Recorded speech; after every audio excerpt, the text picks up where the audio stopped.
Beep, beep, beep. Waking, I see that it's 5:59 a.m. again in my little riddle life, and I take a breath and I detect a second life before the man expected me to be on time. But what if I'm beyond time? Then I'll stop those attacks, because those clocks can't punch back and they can't crack the dawn of my sun. All corrupt to dust when she's done. It seems won a golden globe, but I don't know why you despise that prize when it provides that life from which you hide daily. Shady, maybe it is, or maybe it isn't as simplistic as your television addiction, but need I mention how your stargazing is crazy? Even if your stars were on par with mine, it could be seen on 50 million screens, televised live at the same time. All I need to be is outside. And what your constellations provide except a sedation conversation where I'm placed in that meditation with the moon and who's consumed in satellite tombs with 1,000 rooms that even I could flip through like, click, ooh, I'm on an island with Gilligan again. Hey!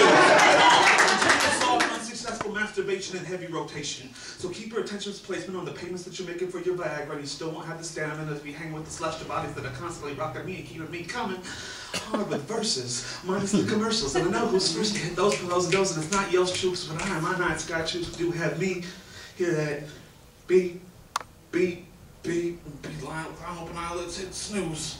So when I decide to finally rise and open my eyes, I'll see that she's still asleep, and I'll sit and I'll watch her breathe, because she breathes that insane air.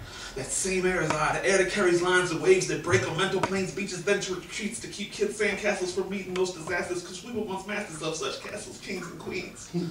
With unheeded phoenix wings, we hadn't died, prepared to rise, even tried to conceive this. She's who I breathe with in unison, and you would sin for her salvation, because her inspiration breathes life into contemplations of light, like there's never been darkness, like there's no such thing as a starving artist, like life starts with success when her breath conquers death upon inhalation. The contents of her chest is my genesis and revelation. Hey. She is an oscillation, a vibration through truth's time machine, space stations, a creation of the future through the fabric of my past unfolded, throwing the present open as she's note holding, singing super strings unknown that her consciousness streams into my dreams through all the seasons. And though often cold with poems, she's never freezing. She's simply reading the echoes of doves let go for no reasons, other than the feelings that are bleeding under that canvas that doubles as a bandage. So I'll take advantage of that blessing, giving me erection standing for her everything.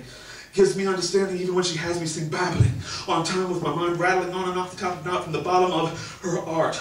Hear her heart heat, cold beats until hands can't hold seats, then see me start to propose any foes, even those that suppose they own logos like the pharaohs did with their hieroglyphics and other perverted clergy did with the scripts in their system. See, hell's a tradition and it's one of fear, lacing faces ear to ear, year to year, and also appears to live in their pharmaceutical snacks. But in fact, she's the drug I take.